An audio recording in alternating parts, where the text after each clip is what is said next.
अवैध प्रवासी बांग्लादेशियों के खिलाफ कार्रवाई के लिए उपराज्यपाल ने दिल्ली के मुख्य सचिव और पुलिस कमिश्नर को आदेश दिया है कि इंडिया हैज टू रिटेलिएट। जो अभी तो विक्रम मिस्री साहब गए हैं हालात को स्टडी करने के लिए, देखने के लिए कि क्या होगा, लेकिन अगर बॉर्डर को उन्होंने कंट्रोल ना किया और वहां पे हिंदुओं के साथ मिसाइल जारी रहे तो इंडिया के पास कोई अदर चॉइस नहीं होगा कि उसको सख्ती के साथ डील किया। हम सब हिंदुओं की औलाद हैं। मेरे एंसेस्टर हिंदुओं से सिख हुए, सिखों से मुसलमान हुए। तो जब हम सारे एक ही उस लैंड से इकट्ठे रह रहे हैं, कल्चर एक है, जबान एक है, टेस्ट एक है, तो फिर इतनी नफरतें क्यों हैं? मुझे इस बात की समझ नहीं आती। मुझे अक्सर ये मेरे भारतीय दोस्त कहते हैं आप खान साहब हैं। मैं कहता हूँ यार मैं खान कहां से हूं? मैं तो जट बरादरी के मेरी ट्रूली। अच्छा, वो समझते हैं कि हर पाकिस्तानी या हर मुसलमान है वो खान है और मुगलों का रिश्तेदार।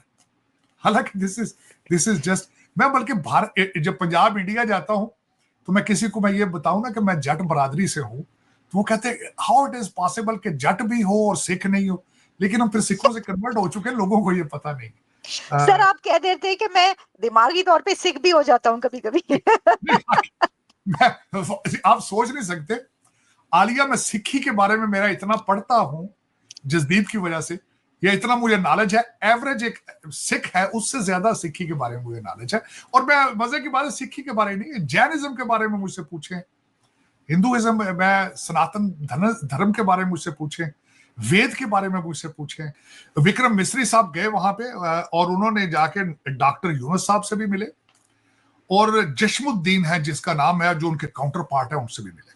और उन्होंने कहा कि we are looking for constructive and mutual beneficial relationship.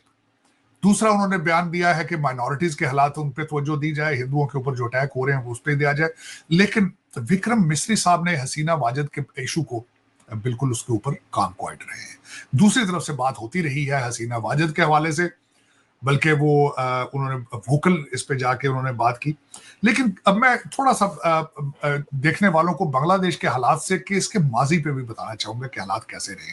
दो तो चीजें खैर वही हैं जो रिसेंटली पाकिस्तान पे उन्होंने वीजा के लिए जो एनओसी मांगा करते थे वो एनओसी को उन्होंने रिलैक्स कर दिया है कि एनओसी नहीं चाहिए पाकिस्तानी आने वालों को, वीजा रिलैक्स किया है उन्होंने। और यही चीजें वो अब भारत का वीजा वो टफ कर देंगे। पुराना प्यार जाग चुका है वहां पे। ढाका का जो प्रेस क्लब है वहां पे कायदे आजम साहब की बरसी को मनाया गया है और बड़े जोरों शोरों से मनाया गया है। और वहां पे उन्होंने रिकॉग्नाइज किया कि अगर जिन्ना ना होते तो बांग्लादेश, जिस तरह के पता ही आपको कि बांग्लादेश कभी ना बनता 1947 में, बड़ा अच्छा उन्होंने किया। डॉक्टर यूनुस साहब ने ना सिर्फ चीनी 25,000 टन चीनी का ऑर्डर दे दिया पाकिस्तान को, बल्कि उन्होंने डायरेक्ट फ्लाइट्स का भी पाकिस्तान। नमस्कार दोस्तों, बांग्लादेश में हालात बद से बदतर होते जा रहे हैं।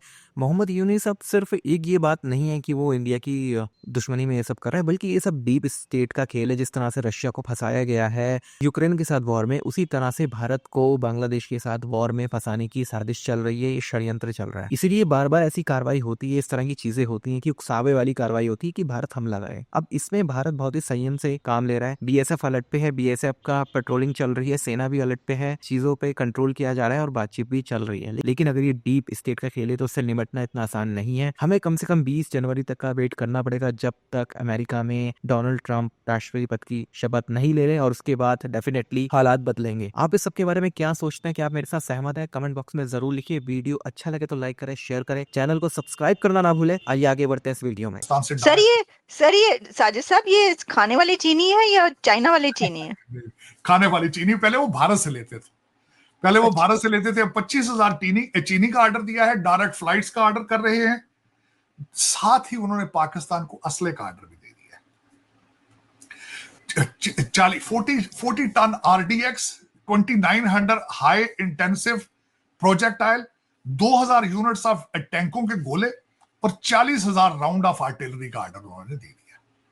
सर ये क्या करेंगे वो? बस वो चलाएंगे। मैं इसके पे भी आगे जाऊंगा, वो उनके क्या इरादे हैं, वो किस डायरेक्शन में जाना चाहते हैं। उन्होंने इसके बाद एक और उन्होंने फर्स्ट टाइम जो 49 ईयर से मैरीटाइम का कोई राब्ता नहीं था, वहां से पाकिस्तानी शिप एक वहां पे वो लंगर अंदाज भी हो चुका है। अब इस पे आज जो मैं इसके साथ रिलेटेड एक चीज बताना चाहूंगा आपको, जो आपने पूछा इसका वो क्या करेंगे। इस वक्त एक न्यूज़पेपर है भारत के अंदर, उस पे बल्कि सोशल मीडिया के ऊपर ये चीजें चल रही हैं।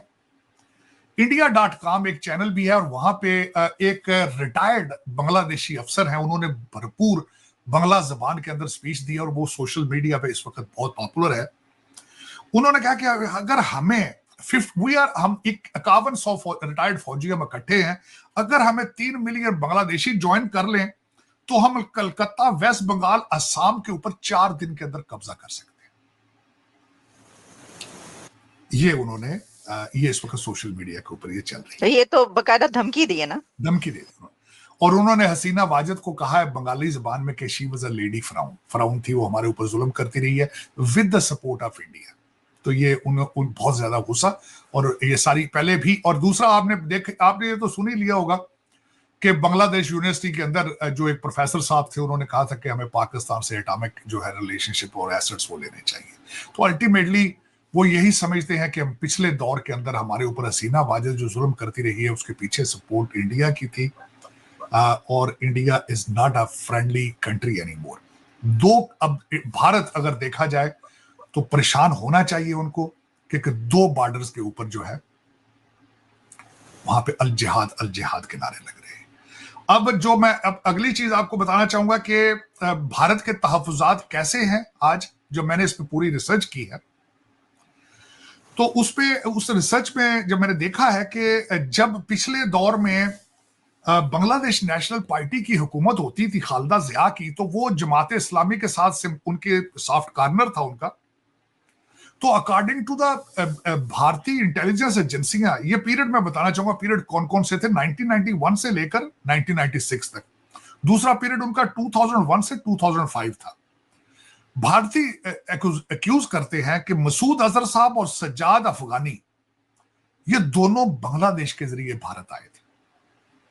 फिर उसके बाद वो ये भी कहते हैं कि डेविड हेडली जो थे और तहरार राणा, ये 2 लोग थे अमेरिकन और कनेडियन, ये जो रैकी करते रहे थे बॉम्बे जो मैसेकर था, तो उसके अंदर भी बांग्लादेश के लिंक्स उनको आते हैं।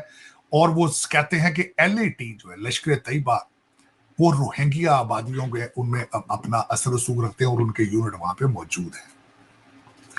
तो ये इस वक्त सोचा जा रहा है कि 2 पार्टियां जो है, इंसारुल बांग्ला जिसका नाम है JMB उसको कहा, और दूसरी ये पार्टी है जमातुल मुजाहिदीन बांग्लादेश, ये दोबारा जो है वो अपने आप को रीऑर्गेनाइज कर रही हैं।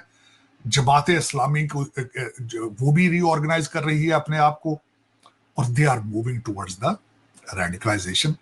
ये जो कि ना भारत के लिए अच्छा है, ना बांग्लादेश के लिए अच्छा है, बल्कि पूरे रीजन के लिए अच्छा नहीं है मेरे ख्याल में। क्योंकि मैं समझता हूं कि ये अल जिहाद के नारे लगाए जाते हैं, इनको चाहिए तालीम की तरफ तवज्जो दें, तालीम के जहालत के खिलाफ जिहाद करें, अपनी गुर्बत के खिलाफ जिहाद करें। इस वक्त जो दुनिया में ज्यादा, मैंने जो आपको पहले नक्शा पेश करने की कोशिश की थी कि सीरिया मजीद जो है वो एक टर्मोइल में चला जाएगा।